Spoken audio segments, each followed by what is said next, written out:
Sir x के power 0 बराबर 1 ही काहे होता है, 5 काहे नहीं होता है?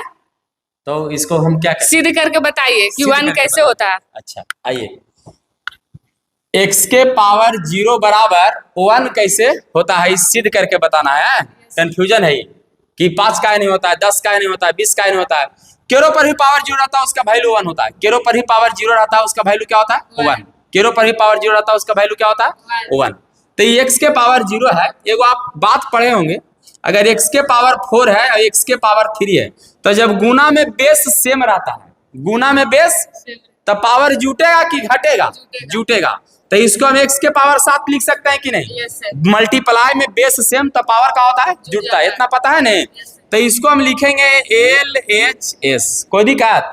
तो इसको अगर हम लिख दें x के पावर 1 इंटू x के पावर -1 तो कोई दिक्कत हो जाएगा? खोखमी नहीं सर। ये बेस सेम है कि ना?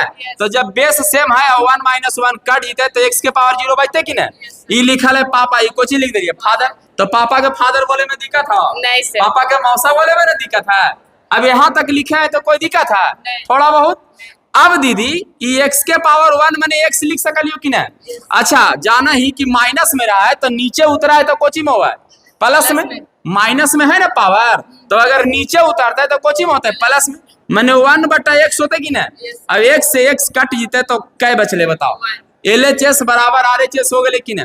जैसे x के पावर अगर -2 है तेरा कोची लिखमी 1/x² लिखबे कि ना? जब ऊपर अगर माइनस है नीचे उतरेगा था प्लस में। अब अगर नीचे x के पावर 5 है तो ऊपर चढ़ेगा था माइनस में। जब चढ़ेगा तो माइनस में और उतरेगा प्लस में। तो ये बात समझ में आया कि नहीं आया? अब कोई कंफ्यूजन, थोड़ा बहुत दिक्कत? तो ये क्वेश्चन हमरो है, कुछ दिया है। tan का इंटीग्रेशन क्यों है? log mod sec x और tan स्क्वायर का क्यों है दीदी? tan x minus x। मन से पढ़ा हूं ना? यस। कितना देरी पढ़े पढ़ के दीदी? पता नहीं कैसे सर। तेज रहा है यार। ठीक है, आप सब लाइक कमेंट शेयर जरूर करिएगा भैया। फॉलो नहीं किया तो फॉलो जरूर करिएगा। Bye, love you.